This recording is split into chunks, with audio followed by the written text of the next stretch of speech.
Hello friends, एक बार फिर से स्वागत है आपका अपने चैनल स्टडी विद पीयूष में। संविधान का एक और महत्वपूर्ण टॉपिक निर्वाचन आयोग से संबंधित महत्वपूर्ण प्रश्नों की आज हम बात करने वाले हैं। तो चलिए प्रारंभ करते हैं। फर्स्ट क्वेश्चन है, संसद द्वारा मुख्य निर्वाचन आयुक्त तथा अन्य निर्वाचन आयुक्तों की सेवा शर्तें से संबंधित अधिनियम कब पारित किया गया? तो इसका सही आंसर हो जाएगा आपका ऑप्शन नंबर ए 1994 में। तो 1994 में संसद द्वारा मुख्य निर्वाचन आयुक्त तथा अन्य निर्वाचन आयुक्तों की सेवा शर्तों से संबंधित अधिनियम पारित किया गया। नेक्स्ट क्वेश्चन की ओर बढ़ते हैं। क्वेश्चन नंबर 2 है आपका, भारत में मतदान की आयु सीमा को 21 वर्ष से घटाकर 18 वर्ष कब कर दिया गया? बहुत ज़्यादा इम्पोर्टेंट क्वेश्चन है। तो इसका सही आंसर हो जाएगा आपका ऑप्शन नंबर बी 1989 में भारत में मतदान की आयु को 21 वर्ष से घटाकर 18 वर्ष कर दिया गया। नेक्स्ट क्वेश्चन की ओर बढ़ते हैं। क्वेश्चन नंबर 3 है, मत देने का अधिकार किस आयु पर मिलता है? तो इसका सही आंसर हो जाएगा आपका ऑप्शन नंबर सी 18 वर्ष। अगर आप 18 वर्ष के हैं या 18 वर्ष से ज़्यादा के हैं तो आप मतदान कर सकते हैं। नेक्स्ट क्वेश्चन की ओर बढ़ते हैं। क्वेश्चन नंबर 4 है, भारत का प्रथम मुख्य चुनाव आयुक्त कौन था? जो प्रथम मुख्य चुनाव आयुक्त थे वो कौन थे? तो इसका सही आंसर हो जाएगा आपका option number D Sukumar Sen. जो प्रथम मुख्य चुनाव आयुक्त थे वो थे सुकुमार सेन। नेक्स्ट क्वेश्चन की ओर बढ़ते हैं। क्वेश्चन नंबर 5 है, चुनाव के समय किसी चुनाव क्षेत्र में चुनाव प्रचार कब बंद करना होता है? तो इसका सही आंसर हो जाएगा आपका ऑप्शन नंबर ए मतदान समाप्त होने से 48 घंटे पहले। जो मतदान समाप्त होना है उससे 48 घंटे पहले क्या कर सकते हैं? चुनाव क्षेत्र में चुनाव प्रचार जो है आपका बंद करना पड़ता है। नेक्स्ट क्वेश्चन की ओर बढ़ते हैं। क्वेश्चन नंबर आपका 6 है, लोकसभा अथवा विधानसभा के किसी चुनाव प्रत्याशी की जमानत राशि कब जब्त कर ली जाती है? तो इसका सही आंसर हो जाएगा ऑप्शन नंबर बी, जब वह कुल मतदान का 1/6 मत भी प्राप्त ना कर सके। फॉर एग्जाम्पल, जो कुल मतदान है वो 1 लाख है, उसका 1/6 होगा या फिर 6 लाख मान लेते हैं, उसका 1/6 मतलब 1 लाख अगर वो मतदान प्राप्त नहीं कर पाता है तो उसकी जो है जो जमानत राशि है उसकी जमानत जब्त हो जाती है। जमानत राशि जो है वो जब्त कर ली जाती है। और जो जमानत राशि होती है वो अलग अलग होती है, ठीक है, चुनाव के लिए। तो उसका जब डिटेल में पढ़ेंगे तो हम बात करेंगे। नेक्स्ट क्वेश्चन की ओर बढ़ते हैं। क्वेश्चन नंबर 7 है, ईवीएम का प्रयोग भारतीय चुनाव में कब से प्रारंभ हुआ? तो इसका सही आंसर हो जाएगा आपका ऑप्शन नंबर सी 1998 से ईवीएम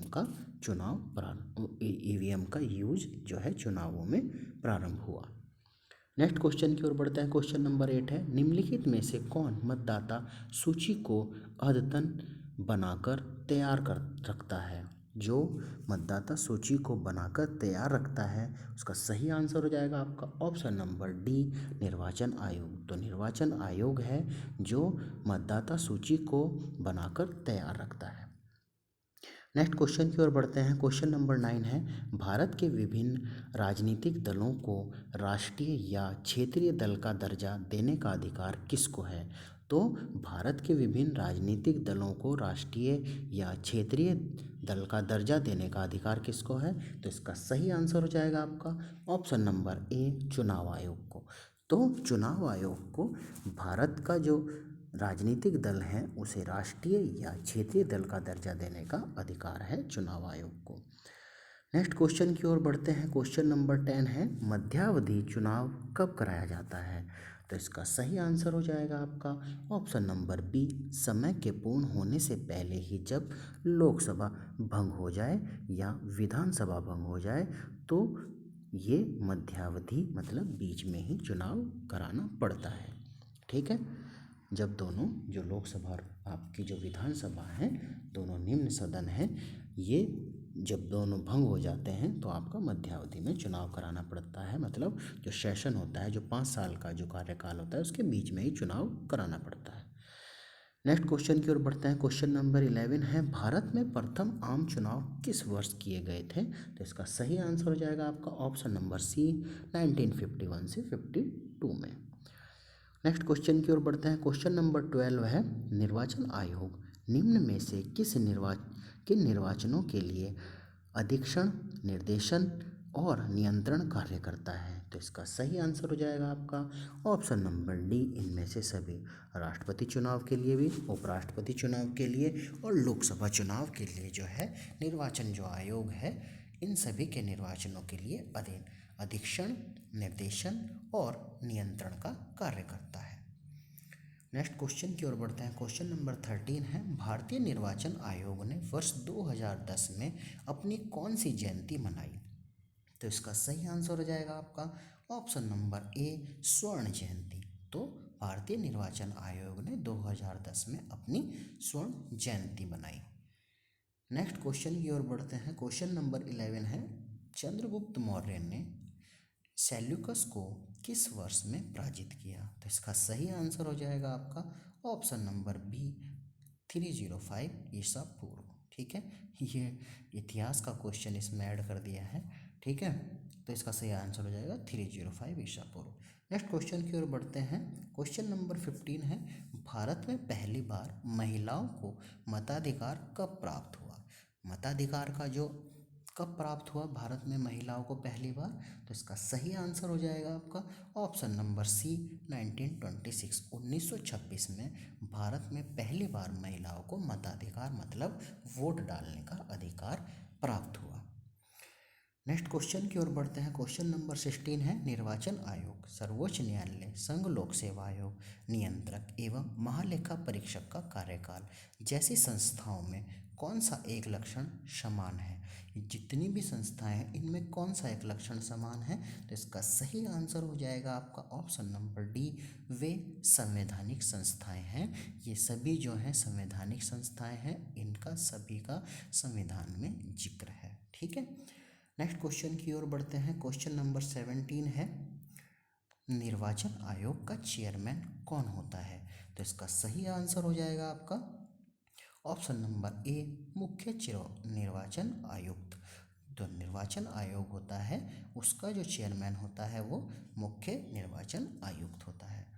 नेक्स्ट क्वेश्चन की ओर बढ़ते हैं। क्वेश्चन नंबर 18 है, भारत के मुख्य चुनाव आयुक्त की नियुक्ति कौन करता है? ठीक है, तो कौन करता है? इसका सही आंसर हो जाएगा आपका ऑप्शन नंबर बी, राष्ट्रपति। जो भारत के जो मुख्य चुनाव आयुक्त होते हैं उनकी जो नियुक्ति राष्ट्रपति जी द्वारा की जाती है। नेक्स्ट क्वेश्चन की ओर बढ़ते हैं। क्वेश्चन नंबर 19 है, 1952 का वर्ष भारतीय इतिहास में क्यों महत्वपूर्ण है? तो इसका सही आंसर हो जाएगा आपका ऑप्शन नंबर सी, लोकसभा का प्रथम आम चुनाव जो है या निर्वाचन जो है वो 1952 में हुआ था, इसलिए 1952 जो वर्ष है वो भारतीय इतिहास में महत्वपूर्ण है। नेक्स्ट क्वेश्चन की ओर बढ़ते हैं। क्वेश्चन नंबर 20 है, भारत की निर्वाचन पद्धति निम्न में से किस देश के निर्वाचन पद्धति के अनुरूप है? तो जो भारत में जो निर्वाचन पद्धति अपनाई गई है वो किस देश की समान निर्वाचन पद्धति के अनुरूप है? तो इसका सही आंसर हो जाएगा आपका ऑप्शन नंबर डी, ब्रिटेन। ठीक है, यदि संसद के बारे में भी पूछे तो ब्रिटेन ही आएगा और निर्वाचन जो पद्धति है वो ब्रिटेन के ही अनुरूप है। नेक्स्ट क्वेश्चन की ओर बढ़ते हैं। क्वेश्चन नंबर 21 है, प्रत्यक्ष निर्वाचन किसे कहा जाता है? अब ये हम पहले भी वीडियो में पढ़ चुके हैं। जो प्रत्यक्ष निर्वाचन होता है वो क्या होता है? तो इसका सही आंसर हो जाएगा आपका ऑप्शन नंबर ए, जनता द्वारा प्रतिनिधि चुनना। जब जनता अपना वोट डालकर प्रतिनिधि को चुनती है तो उसे प्रत्यक्ष निर्वाचन कहा जाता है। नेक्स्ट क्वेश्चन की ओर बढ़ते हैं। क्वेश्चन नंबर आपका 22 है, रिटर्निंग अधिकारी कौन होता है? तो रिटर्निंग अधिकारी कौन होता है? इसका सही आंसर हो जाएगा आपका ऑप्शन नंबर बी, वह अधिकारी जो किसी निर्वाचन क्षेत्र में चुनाव के लिए उत्तरदायी होता है और परिणाम की घोषणा करता है, वह रिटर्निंग अधिकारी होता है। जो वह अधिकारी होता है रिटर्निंग अधिकारी जो जहाँ पर वो चुनाव करा रहा है उसका क्षेत्र के लिए वो उत्तरदायी होगा और परिणाम की भी घोषणा वही करेगा। जब तक वो उसका उत्तरदायी रहेगा तो उसे रिटर्निंग अधिकारी कहते हैं। नेक्स्ट क्वेश्चन की ओर बढ़ते हैं। क्वेश्चन नंबर 23 है, दिनेश गोस्वामी समिति का संबंध था। तो किससे था दिनेश गोस्वामी समिति का संबंध? इसका सही आंसर हो जाएगा आपका ऑप्शन नंबर सी, निर्वाचन सुधार से। तो निर्वाचन सुधारों से दिनेश गोस्वामी समिति का संबंध था। नेक्स्ट क्वेश्चन की ओर बढ़ते हैं। क्वेश्चन नंबर 24 है, मुख्य निर्वाचन आयुक्त की नियुक्ति तथा उसको पदच्युत करने का अधिकार निम्नलिखित में से किसको है? जो मुख्य निर्वाचन आयुक्त की नियुक्ति करता है तथा उसे पदच्युत मतलब उसे पद से हटा सकता है, ठीक है, का अधिकार किसे है? तो इसका सही आंसर हो जाएगा आपका ऑप्शन नंबर डी, राष्ट्रपति को। ये दोनों ही अधिकार राष्ट्रपति को हैं। नेक्स्ट क्वेश्चन की ओर बढ़ते हैं। क्वेश्चन नंबर 25 है, निम्नलिखित में से कौन सा काम निर्वाचन आयोग का नहीं है? तो ऐसा कौन सा काम है इनमें से जो निर्वाचन आयोग का नहीं है? तो इसका सही आंसर हो जाएगा आपका ऑप्शन नंबर ए, चुनाव के लिए उम्मीदवारों का चयन करना। अब चुनाव के लिए उम्मीदवार तो चयन निर्वाचन आयोग नहीं करेंगे ना, ठीक है, जिनों का आवंटन निर्वाचन आयोग करेगा। निर्वाचन आयोग जो है निर्वाचन की जो तारीख है वो तय करेगा, ठीक है, चुनाव की निष्पक्षता बनाए रखने में सहायता करेगा। अब ये थोड़ी है कि जो उम्मीदवार है वो भी क्या करेगा, आपका चुनाव आयोग ही या निर्वाचन आयोग ही चयन करेगा, ठीक है, वो तो जिसे चुनाव लड़ना होता है वो चुनाव लड़ेगा, ठीक है। तो चुनाव के लिए उम्मीदवारों का चयन का जो काम नहीं है निर्वाचन आयोग का नहीं है। क्वेश्चन नंबर 26 है, निम्नलिखित में से कौन सा आयोग भारत के संविधान के एक अनुच्छेद के अंतर्गत सुस्पष्ट उपबंध के पालन में गठित हुआ? तो इसका सही आंसर हो जाएगा आपका ऑप्शन नंबर बी, निर्वाचन आयोग, ठीक है, तो वो निर्वाचन आयोग है। नेक्स्ट क्वेश्चन की ओर बढ़ते हैं। क्वेश्चन नंबर 27 है, भारत के मुख्य चुनाव आयुक्त की नियुक्ति कौन करता है? तो अभी हमने पढ़ा था, इसका सही आंसर हो जाएगा आपका ऑप्शन नंबर सी, राष्ट्रपति। जो भारत के मुख्य चुनाव आयुक्त होते हैं उनकी जो नियुक्ति करते हैं वो राष्ट्रपति जी करते हैं।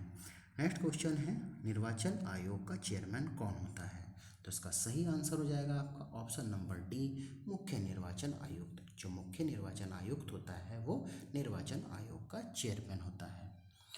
नेक्स्ट क्वेश्चन की ओर बढ़ते हैं। क्वेश्चन नंबर 29 है, भारत में निर्वाचन सूची तैयार करने की जिम्मेदारी किसकी है? जो निर्वाचन सूची होती है उसको तैयार करने की जिम्मेदारी किसकी है? तो इसका सही आंसर हो जाएगा आपका ऑप्शन नंबर ए, निर्वाचन आयोग की। जो भारत में निर्वाचन जो सूची तैयार करते हैं वो जो जिम्मेदारी है वो निर्वाचन आयोग की है। नेक्स्ट क्वेश्चन की ओर बढ़ते हैं। क्वेश्चन नंबर 30 है, निम्नलिखित में से किसका संबंध चुनाव आयोग से नहीं है? तो इसका सही आंसर हो जाएगा आपका ऑप्शन नंबर बी, चुनाव की वैधता का निपटारा करना। जो चुनाव की वैधता है उसका निपटारा करना चुनाव आयोग से संबंधित नहीं है। आशा करता हूँ ये महत्वपूर्ण 30 प्रश्न जो हैं ये आपको पसंद आए होंगे। बहुत इंपॉर्टेंट क्वेश्चंस हैं ये, ठीक है। तो ये सेशन आपको पसंद आया होगा। सेशन पसंद आया तो वीडियो को लाइक करें, चैनल को सब्सक्राइब करें। इन वीडियोज़ को बनाने में काफ़ी मेहनत लगती है, ठीक है, और अपने दोस्तों के साथ में शेयर करें, चैनल को सब्सक्राइब भी करें। Thank you.